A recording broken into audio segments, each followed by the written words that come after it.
Okay, now number 5.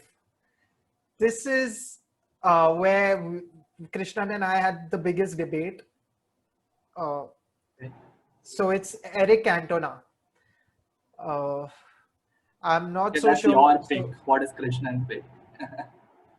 No, so I mean, so like I said, right, we ended up making a list after compromising. All So right. this is the mutual decision, if you want to stand by it. So Krishnan and I picked Cantona at 4. Sorry, at 5. So what is your take, guys? Okay, I just have a question. Who's sixth? Then maybe I can ask you why not him. So we actually stuck with Frankie Lampard at 6. So we stuck with the athletic 6 of Frankie Lampard. And yeah, this was a tough one. This was a tough one for us. So on Yeah, the so- athletic list, we had Cantona at number 3, Yeah. and we have decided, like you guys have decided to put Cantona at number 5. yes. Okay, cool. Yep. So, okay, so now fine, I'll back up Cantona. Simply because I don't think he needs backing, but just for those viewers who probably have also not seen Cantona play.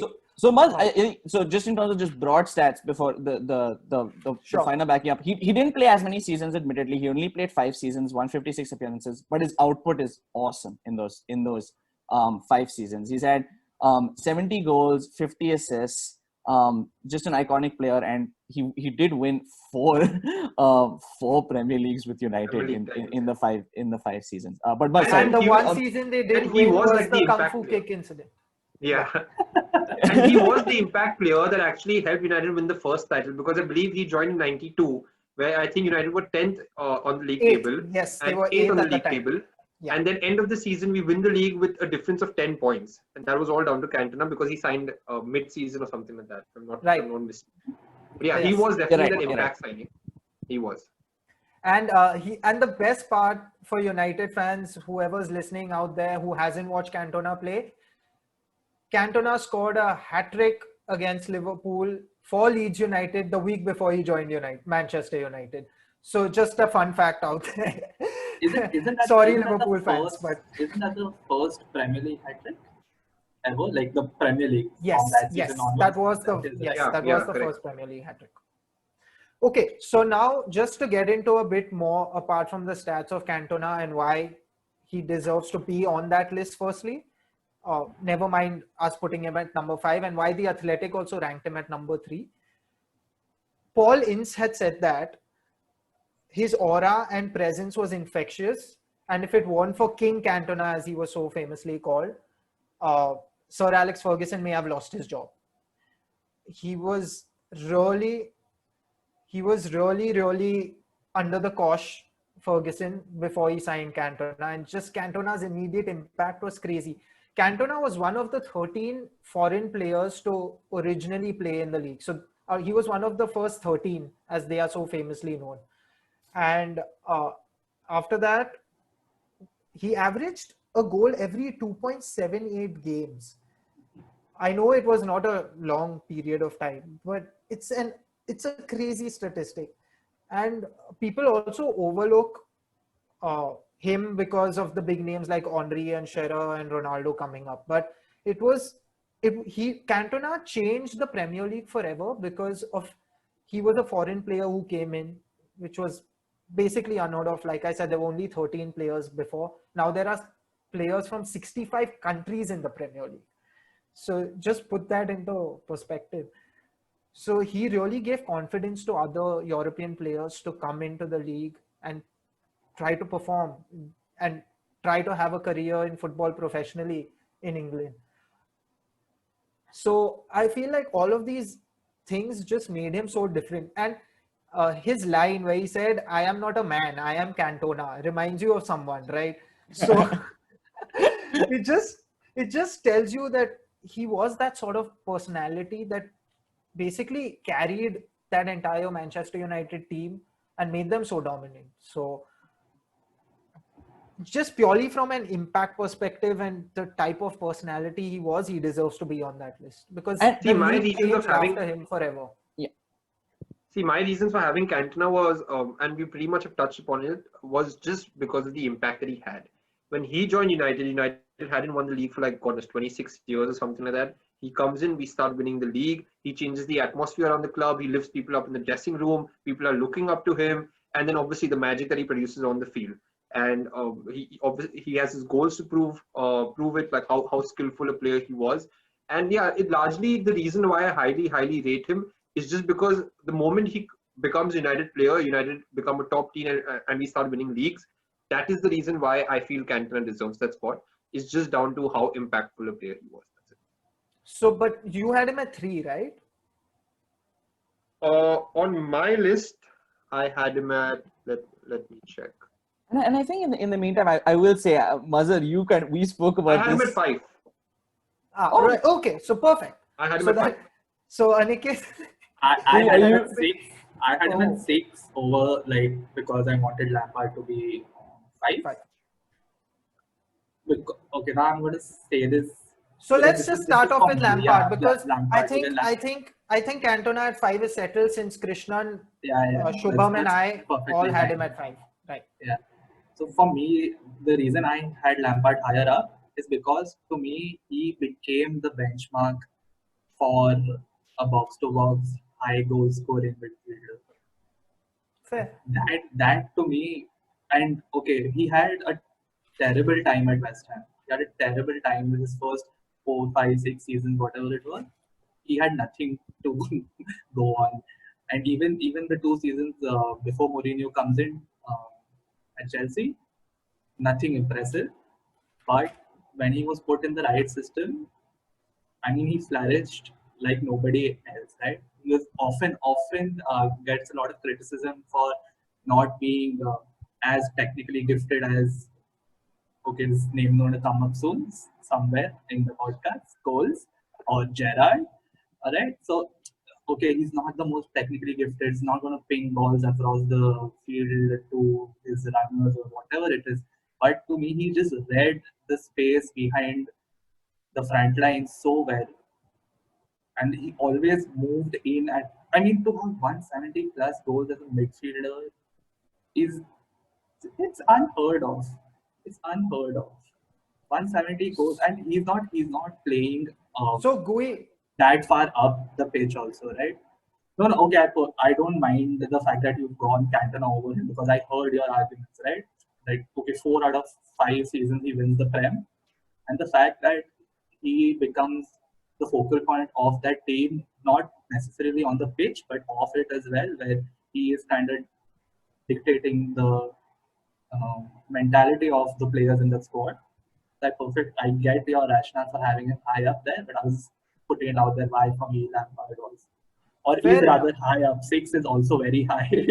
6 on the best I think Premier League players ever. Oh, that's very high. And I I want to think just I think Krishnan can back this up because this is even he had him at 5. Gui, over I, Cantona. this was a tough one for us, like we said, and I just cannot emphasize enough what Gui said about him being a goal scoring midfielder. This man is the 5th highest goal scorer in the Premier League. There is no midfielder up till the 60, like I think 18th spot. I think Steven, like Gerrard might be the next person Yeah, right. Yeah. who's 18. There is no one who's a midfielder up till that point, and this man is 5th. So he is an incredible goal scorer, and exactly like you said, like Gui, it's one of those things where it's hard to define why he's so valuable, but it comes down to some level of just sporting IQ and knowing when to make the right run, when to make the right play. Just a phenomenal decision maker without like maybe the like Ronaldo type skill set. He's not this incredible dribbler.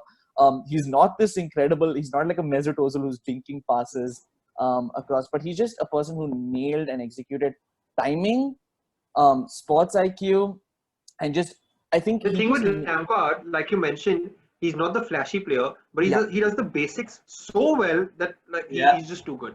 He does the basics, and there's no one else who does the basics as well as he does, and that's the reason why he's in the top 10. I think absolutely. no one would deny his ugly duckling reputation amongst those three, right? Between him, Gerrard, and Scholes, because those two are technically phenomenal, and but for me, Lampard became a benchmark after his time. Like, who do you want your midfielder to progress into the final third like? Is Lampard. Who do you want your midfielder to read space like?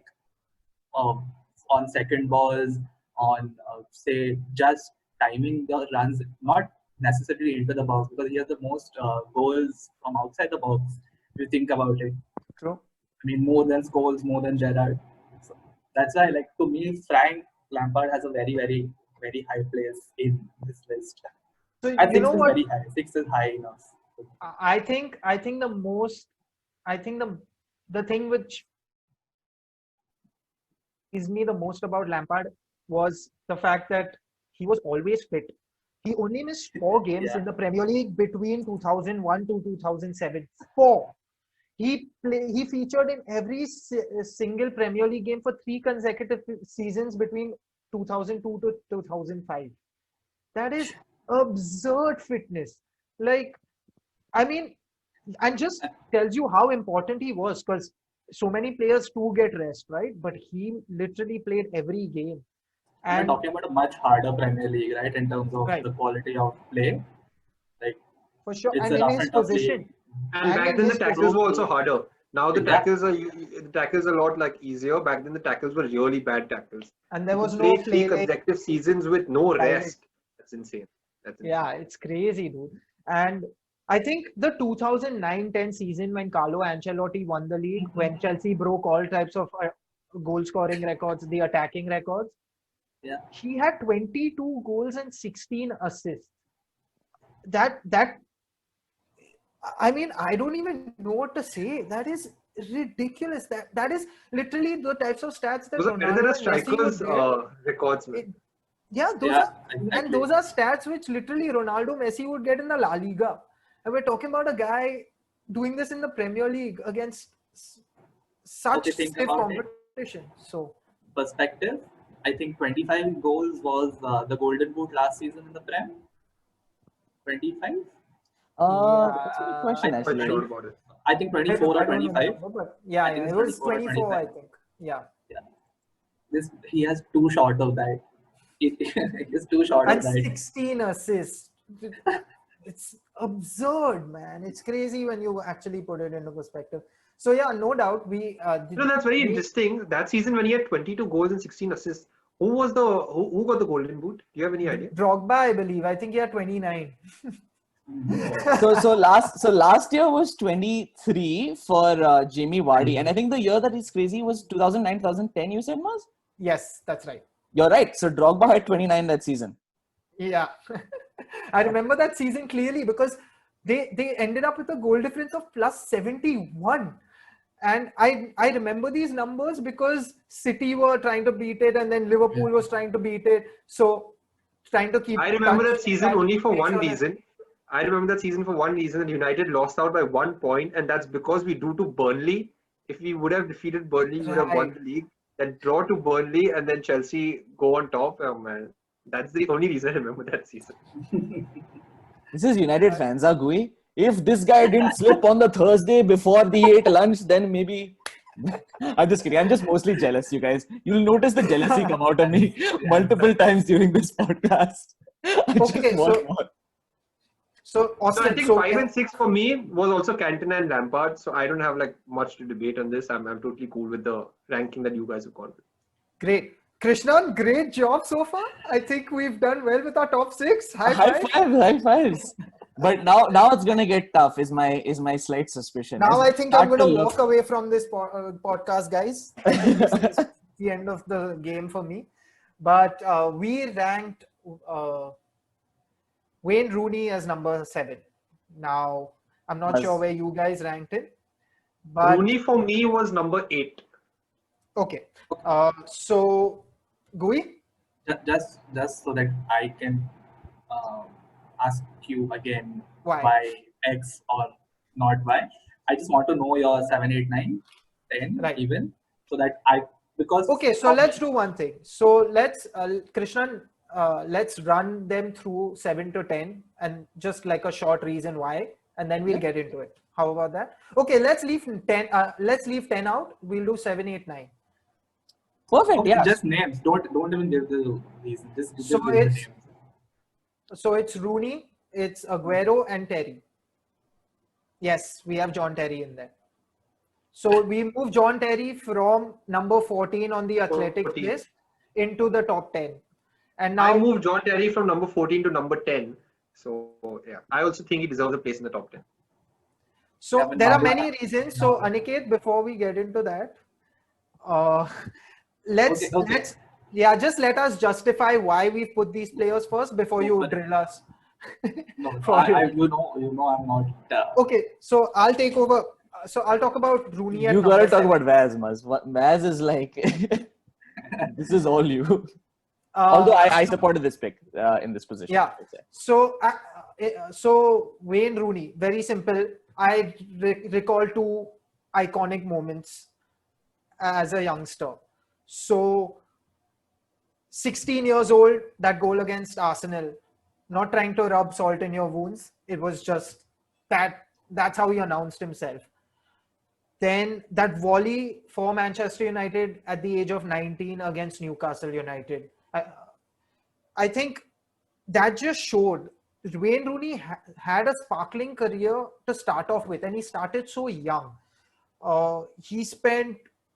I'm going to let Krishnan take you through the stats and in terms of how many seasons and all of that. But 5 times Premier League winner, won the Champions League, won the FA Cup, 3 League Cups, the Europa League, the Club World Cup, highest scorer for England and Manchester United. Let's not forget, United are the most successful club in England, and to manage to take that accolade from the great Sir Bobby Charlton himself just speaks volumes of how incredible a talent Wayne Rooney was. 3 times PFA Team of the Year. Just had so many iconic moments. That bicycle kick against Manchester City. That free kick from 40 yards for his 250th goal for Manchester United. That he scored 2 halfway line goals, both against West Ham, one for Everton to get a hat trick. He scored a hat trick at 32, man. And let's not forget, he started when he was 16.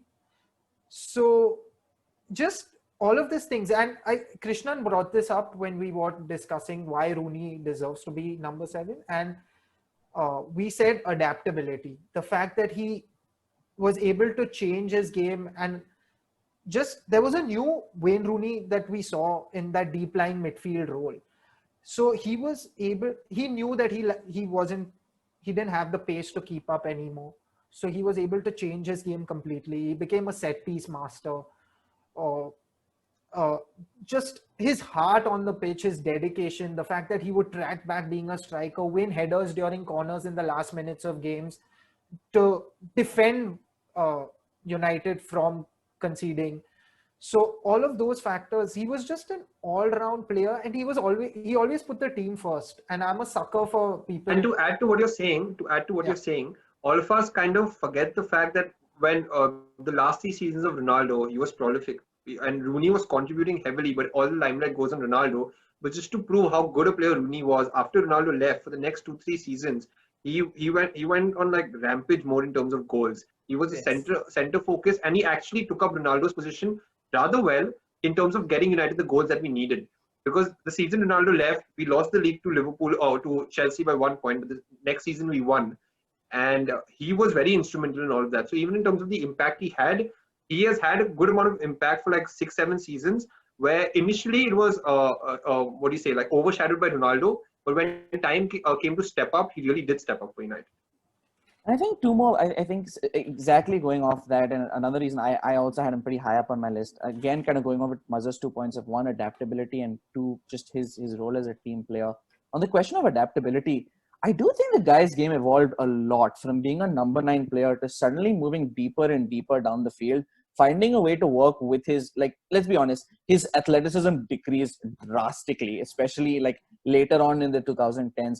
And he found a way to be this like weird, like deep-seated midfielder who's bumping in long balls into strikers.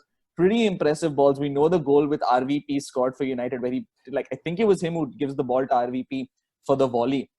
So he found a way to like shift. So his goal against Everton, I think it was from the halfway line or something like that. Oh I think yeah, it was Everton. I don't remember. I think That it's was with an epic goal. Yeah, No, that was West Ham. So that's what I mentioned. West Ham. Both against West Ham. One for United, one for Everton. Okay. And I think the second point is, again, it ties into his role as being this amazing team player. He was a guy who kept meshing in between, like you said, Malo, and like you said, Mazhar, meshing in and out of being the main guy, not the main guy, the main guy, not the main guy. Ronaldo comes in, RVP comes in, and we I think especially United fans will remember this, like the discussion. I think Rio Ferdinand or RVP talks about, where he says, when RVP came in initially, they weren't really catching him for his runs, and like Ferguson took them as like, And guys, Fergie said, if you don't, you'll get out of the team. exactly. And Rooney found a way to play with these guys beautifully. I mean, the season RVP comes to United was the season they marginally missed out against City. Finds a way to mesh with him perfectly. Finds a way to mesh with Ronaldo perfectly. So I think those are two big things in his favor. And that guy, like Mazhar, I think, pointed out, and like you also pointed out, Krishnan, Yeah. he played a variety of positions. He has played left wing, right wing, centre forward, behind the main striker, centre mid, deep lying midfielder and playmaker. He's played a lot of positions, and he's actually done a good job in every position he's played.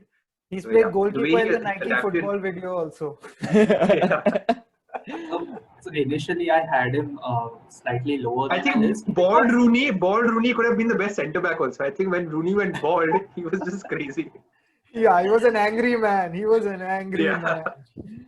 Gui, where did you Have you have? seen that volley that he scored against, I think, Newcastle or something, just before he gets substituted? He bangs in a volley from like 20 yards just outside the box. or That's something. the first thing that I brought up. He was 19 when he did that. It's crazy when you think about Mad, it. man. Yeah. So initially, I had Rooney a little further down the list, but that is because of that was me just thinking that, okay, to say this is very harsh, that he hitched a ride on Ronaldo. It's not the exact term, of course. It's not what I would use, but Ronaldo was having his seasons, right? Those three were his. So I had him slightly lower down the list, but then I look at his stats. The second Ronaldo leaves, the next season he goes 25 plus goals. The season after, okay, he has 20 plus goal contributions, not goals. It was goals and assists together. They win the league. The season after, again 25 plus goals. I think And it's let's The not 26. second forget, season, the I reason it think- dropped is because he had an ankle injury for quite Yes. a while. Yeah.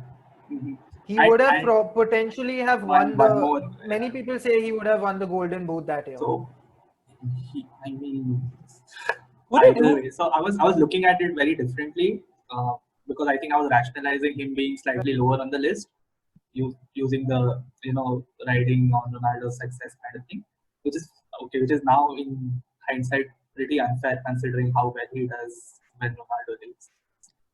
Who did you have as number 7, Gui? Because that might be a tie-in to, like, a good tie-in to who move into next. Ooh, it looks controversial. So, so my last 4 picks are pretty fluid. I am more than happy to have to listen to a lot of takes on who is number 8, 9, 10 for y'all. But I initially had Rooney right below Aguero as 9 and 10. Right, because for me, Aguero gets City those titles. When Silva and Aguero combine well, is when City wins the title. And okay, let's be honest, City were a nothing club before they bought as many players as they did. And even when there was no Aguero, when it was Tevez, Balotelli, and Dzeko and Negredo also performed, right? But Yep. if Aguero did not do the lion's share of the business, it didn't convert to a title. So for me, Aguero was very, very, very, very pivotal in City's success in the last decade. Which is why and that success for City is what has created their legacy in the Premier League, as opposed to Rooney's amazing 5 seasons with Ronaldo and the 2-3 after it. That did not define United's Premier League legacy.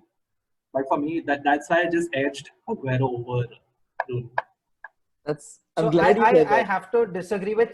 Yeah, I'm glad you said the last part, Gui, because I have to disagree with that. I think Wayne Rooney was, if not the most integral, one of the most integral pieces to the Definitely. puzzle for sure, because of Because he won what 5 he and 7. added.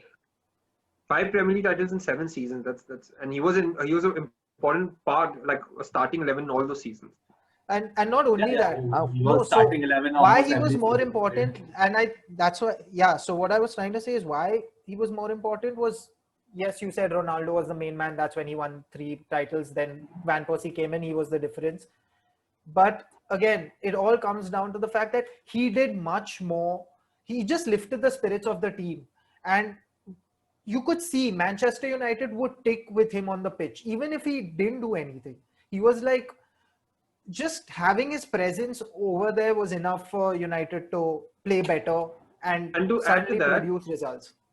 to add to that, the reason a player like Ronaldo or RVP could shine a lot is because Rooney sacrificed so much for the team. Because yeah. the reason Ronaldo got all those goals, RVP got all of that was because Rooney was, like, to be honest, to certain extent, being played out of position, but he was happy to sacrifice. And even in that sacrifice, he contributed so much that definitely led to United winning so much. So yeah, in terms of his overall contribution, it's immense. So bit of So- bit of a 2006 onwards in terms of titles. so bit of a thought experiment, because I will say I was a little bit I was a little bit torn between the two of them as well, Wayne Rooney versus Kun Aguero, and I think even the Athletic was, because they had him like back to back, which makes me seem like they might have had a bit of a debate as well. Just a bit of a thought experiment. So Rooney is currently at 208 goals, which is, like, I think pretty significantly is the second highest in the Premier League. Aguero, which always surprised me, because I don't think of Aguero, because he had so many years at Atletico, I don't think of Aguero as much of a Premier League player. He's at 180. Do you guys think he overtakes Rooney by the time he finishes with Man City? It looks like How old is Aguero? How old is Aguero? a great question. Aguero, I think he could have done it if not for his injury record. right. Like, I'm just gonna put it out there. I think he could have done it if not for his injury. And he's 32. Sorry, just to confirm, he's 32. So maybe we say like 3-4 seasons. He but could. He injuries. potentially could do it. He potentially could do it. I'm not doubting his ability to do it from this point on as well. But if he remains fit for his entire time in the Prem, maybe it's much more likely than him doing it from this point on. And I wonder if he overtakes Rooney, and like I think most of us can assume it seems possible that in the next 3-4 seasons City potentially win another one. Does that change our conversation, especially if he overtakes Rooney as the all-time goal scorer? I know that's not what we're discussing right now, but it was just a little fun thought experiment for myself.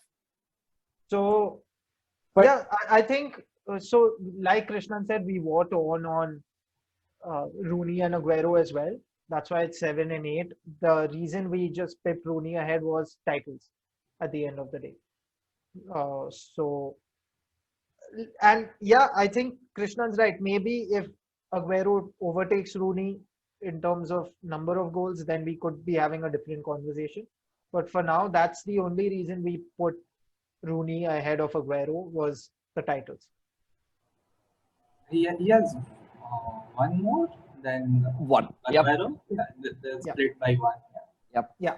So that's exactly why that slight edge for Rooney. That's why the thought experiment is fun in my head to see where if we redo this at some point, it'll be fun to look back.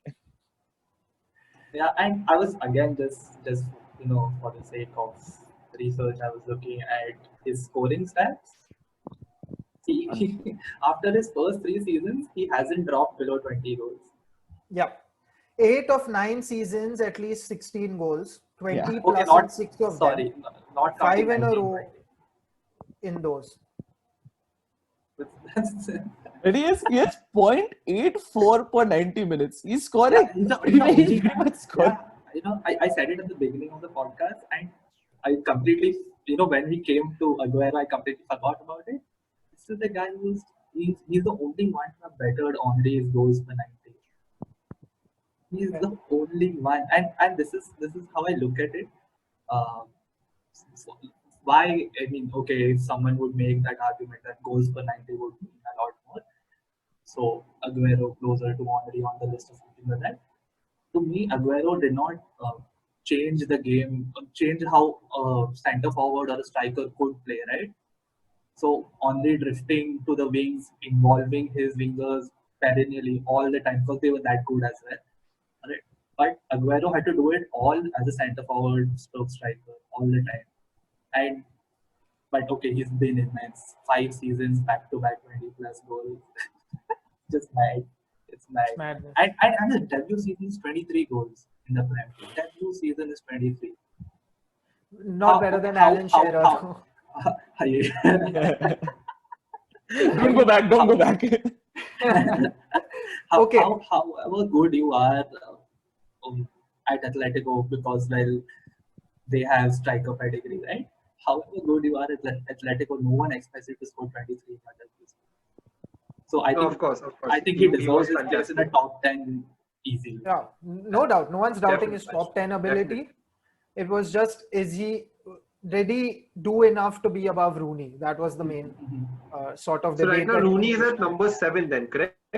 Yeah, and I can quickly share. I think we spoke about. Let me quickly share screen so we can just quickly run through our 8 so far before we go 7. into the last. Yeah. The last 2. So we have at number 1 we have Thierry Henry. Number 2 we had Ryan Giggs. Number 3 we had Cristiano Ronaldo. Number 4 Alan Shearer. Number 5 Eric Cantona. Number 6 Frank Lampard. Number 7 Wayne Rooney. Number 8 Kun Aguero. And those two were a little bit of a debate. So we got 2 spots to go. And to all our viewers, if you can see like the numbers next to the players, as 1 is Thierry Henry, 4 is Ryan Giggs, 5 is Ronaldo. That is the ranking given by Athletic, the publication. But this is the ranking that we are giving. So just so that no one gets confused as to why those numbers are there next to the players. But yeah, sorry, Krishnan, you were saying something. No, that's exactly it. So we got 2 more to go, and as we expected, like the last ones are tough because it's getting to a point of like whether we even include them in top 10 or not, and it gets a little more passionate and emotional at that point. Hi everyone, that was part 2 of our 3-part series, and we just wrapped up our picks for places 5 through 8. Let us know your thoughts on the same in the comment section below, and stay tuned for part 3, which drops tomorrow.